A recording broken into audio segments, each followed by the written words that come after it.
All hail King Jesus.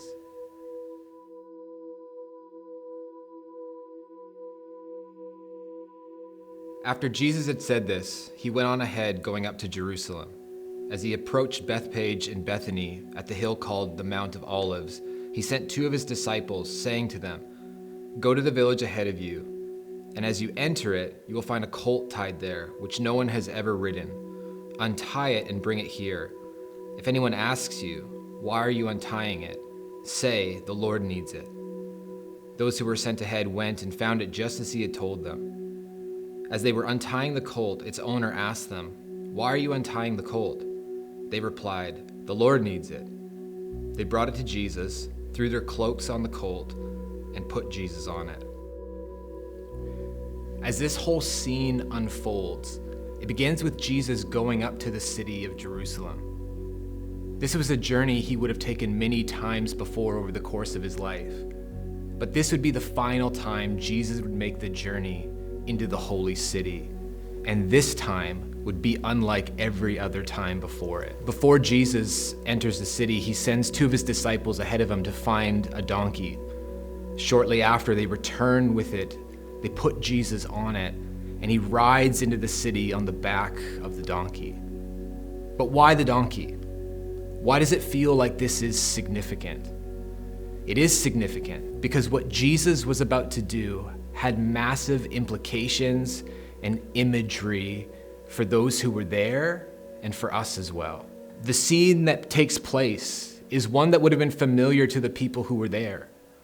It was common in this day for kings who were successful in battle and in exploits to return to their cities in a triumphal procession. They would ride into the streets of the city, to the shouts of the people, to the joy of those in the city. The trumpets would blast and the streets would fill because the king had returned victorious. In riding into Jerusalem this day on the back of a donkey, Jesus was making a very clear and prophetic declaration that would not have been lost on anyone who was there. He was saying this, "I am king." Jesus was making his own triumphal procession. The prophet Zechariah prophesied about this moment when he said, "Rejoice greatly, daughter Zion.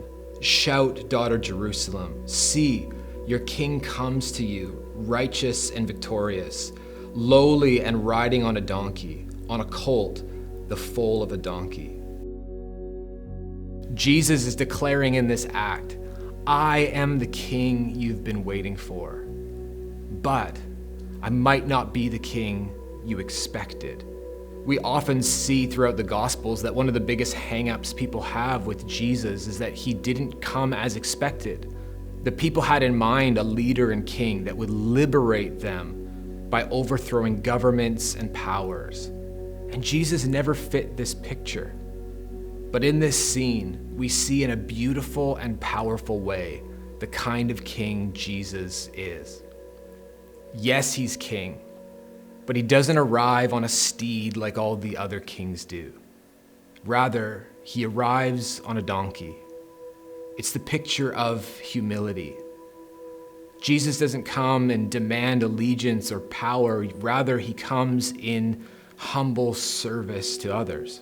Jesus is a king who does not demand our life for his, but rather will lay down his life for ours. And this king, just days later, would make another procession. This time not on a donkey to the praise and accolades of the people, but rather this time under the weight of a heavy cross, the cross he would lay his life down on.